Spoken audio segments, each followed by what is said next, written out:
Kia ora, Chris. Kia ora, everybody. Thank you for the invitation to join in the summit today. I actually arrived from Nelson to find out that some summit was going to Zoom. So I'm sitting in my hotel room, Zooming away. But anyway, it's a privilege to be joining this group of people, some of whom I know anyway, people like Judith.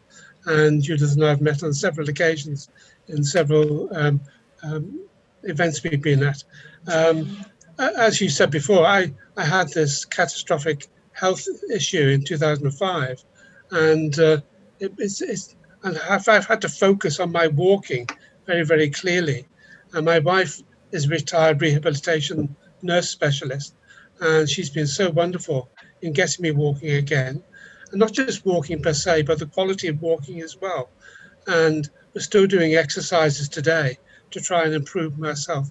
And working so much with the older population reminds me that the state of our streets, the state of our pavements, everything like that is going to be taken into consideration, because I know when I was only 54, 55 when I had my stroke.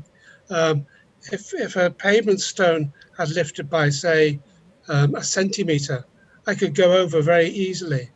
And it's up to our town councils and city councils, I think, to maintain the good quality of our pavements as well, because a tiny lip can bring me down and an older person down, and people with other health issues as well. People who can't, I couldn't lift my foot.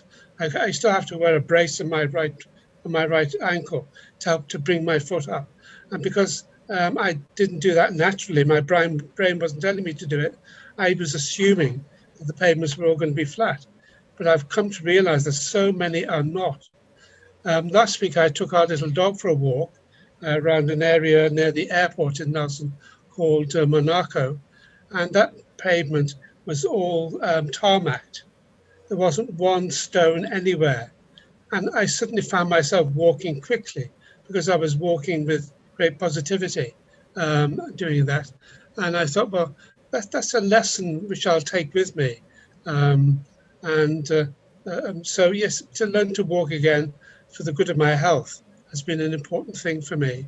And to live in such a beautiful country where not every path is straight and narrow, especially going to the countryside. I have to learn to negotiate, roots coming through the ground and all sorts of things. But it's a matter of self-education as well, and learning how to cope. Working with Age Concern, as I do as a volunteer, I chair the board in Nelson, Tasman, and I'm a member of the board here in Nelson, in Age Concern, New Zealand. And it's a privilege to do that, to serve. I've come across a group of people who are not moaners and groaners, they just get on with life. And they'll tell you if something's going wrong, but people don't sort of press on you all the time. It's not sort of a major thing to do that. And I think older people have grown up learning not to moan and groan, in my understanding anyway. And but we still need to learn to listen to them, to listen to what people are saying, and then work together as a community. But and as has been said, just before, I think it was Alicia who said, when we do things correctly for one group, say for the older part of our population, then we're doing it well for others. And the recent movements, nationally and internationally, are going along those routes as well. Age Concern put in a submission to the Accessible Streets regulatory package last year. And so Age Concern wanted to sort of feed in to that document. And I've been looking through that. That was before I became a member of the board here. But that document has really been helpful to me in reading it through and getting to know what was said then. And I agree with everything about it. No doubt Judith will know what I'm talking about very clearly.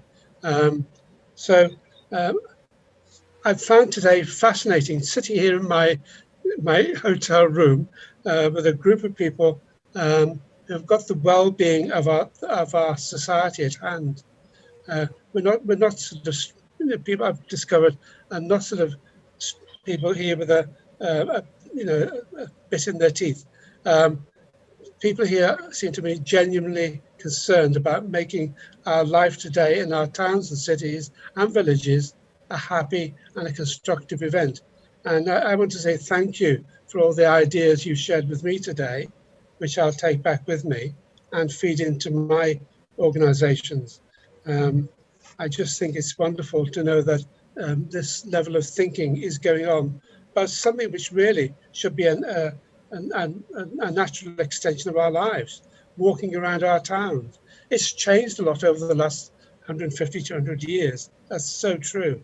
But I think we've responded each time there's been a change. Look at the development of the car. Now we're trying to phase out the car if we can. We're growing, we're adaptable, and that includes people of all ages, I hope and pray. Just finally, at lunchtime, I walked out of my hotel to go and have a walk, but also to go and find a sandwich to have for lunch.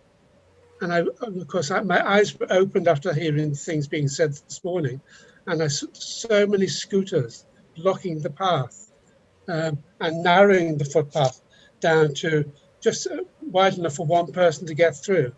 And so something's got to be done. I think our councils and city councils, town councils have got to take cognizance of this and realise what the pavements are there for, whilst embracing modern technology, whilst embracing the right of people to enjoy life by using these scooters.